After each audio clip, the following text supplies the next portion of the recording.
adjust at the opportunity to do that. So, what is public speaking? Public speaking, by definition, is an individual delivering a message to a group. And public speaking is still today one of the most effective ways of getting a message across. Long before telephones, long before the internet, talking way back to coliseums and now all the way to cathedrals and concert halls, public speaking is still, in my opinion, the most effective way to get a message out to a group of people. And there are 3 different types of public speaking. But before we do that, I'm going to ask you, since it's early and you got your breakfast in you, to do me a favor, and if you wouldn't mind, if you're able to, just stand up with me for a moment. I promise we're not going to do any jumping jacks. Okay? We're going to walk you through this, okay? All right, it's real easy exercise, and I promise you there's a point to it. And when we're done with this exercise, I'm going to turn my attention to my new friend Brad over there. No. Yeah, birthday boy. So you can thank him when we're done. Okay, so what I'm going to ask you to do is just standing in a comfortable position, just take your 2 arms and hold them up in front of you like you were placing them on a wall with your palms extended, right?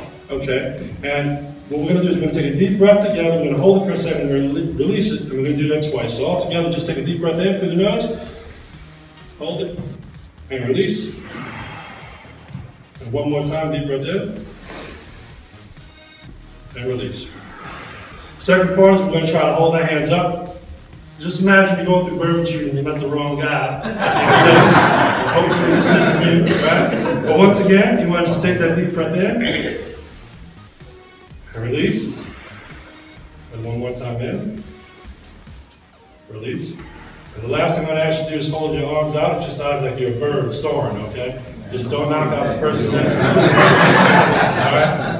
And one more time, we're going to take a breath in. And release. And one last time, going in. And release. All right, please put your hands down at your side. You can sit. Please give yourselves a round of applause. Okay, so the reason I asked you to do this is because there are 3 types of public speaking that you should know about. And the first is persuasive. The second is informative. That's an important.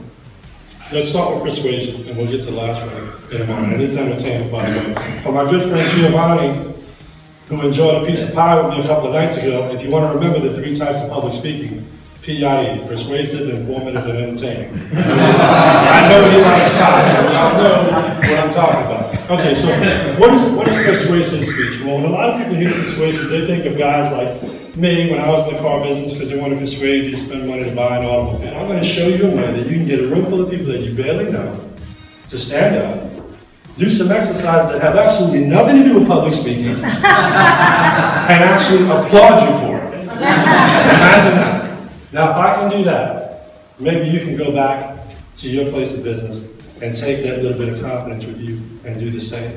Folks, you can get people to do amazing things if you ask politely. And that was the whole secret to what I did, and I appreciate y'all taking advantage. If you're selling a service, some people go to seminars. I like to attend seminars, and oftentimes, and maybe some of you have attended a real estate seminar where they'll sell you their package and they're persuading you through their speech. With 3 types of public speaking, Giovanni, if you forget, remember, think of pie. You love pie. We got persuasive. Persuasive, if you're selling a product, a service, or an idea. You have informative, which is what this meeting is today, if you want to get a message out. You also have entertaining. Who comes to mind when you think of entertaining? A lot of people think of stand-up comedians. Robin Williams was one of my favorites. Anyone who can get up in a room full of people, something to the tune of, I don't know, 25,000, and get them to laugh for 90 minutes and forget about their problems, that's pretty powerful confidence. That's pretty impressive. And I think Robin Williams, I think went back to Morgan Mindy. I don't know how many of you remember. You remember? That was a pretty silly show. This man came out and and pretended to be from another planet, and we all watched, and he arrived in a spaceship shaped like an egg. How silly can you be? But it's sad that he's no longer with us, but the legacy he built on telling jokes. Anyone in this room familiar with someone named Jim Carrey? Yes. Okay. What you may not know about Jim Carrey is that long before The Living Color, long before The Mask or any of the movies, he did stand-up. Jim Carrey lived in his car, And he made a living speaking and entertaining groups of people. And you're much nicer than some of these groups. You're talking about people literally. You ever hear the term, they're going to throw tomatoes at you? They threw tomatoes at him. And this man spent 2 to 3 hours at a time in front of a mirror, just practicing facial expressions. If you want to get a message to your people, Brad, believe in the message first. Tell you the guy who sounds like Rodney Dangerfield, it's up to the how's that?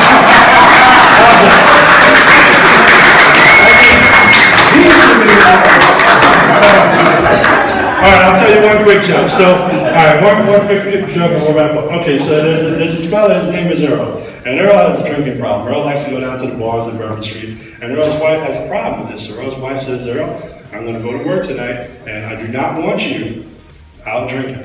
You need to stay home. Baby, I'm going to stay home. I'm not going to do this. So wife goes off to work. Sure enough, Earl slips out the door when she's gone, goes down to the bar, finds his favorite stool and stuff, putting him back. Okay? About a couple of hours into it, he looks at his watch and says, oh, please. Wife's about to come home. Earl goes to take a step off the stool, bam, lands flat on his face. Bartender looks down, Earl, you all right? Oh, I'm fine. Earl pulls himself back up on the stool, gathers himself. Says, all right, I'm going home. Let's take another step, bam, falls flat on his face. Goodness, what am I going to do? Bartender says, you sure you don't want to help him? He goes, no, I'm going to crawl home. So Earl crawled 2 city blocks all the way home, slid up into the room, crawled up in the bed. Wife wasn't home yet, went to sleep.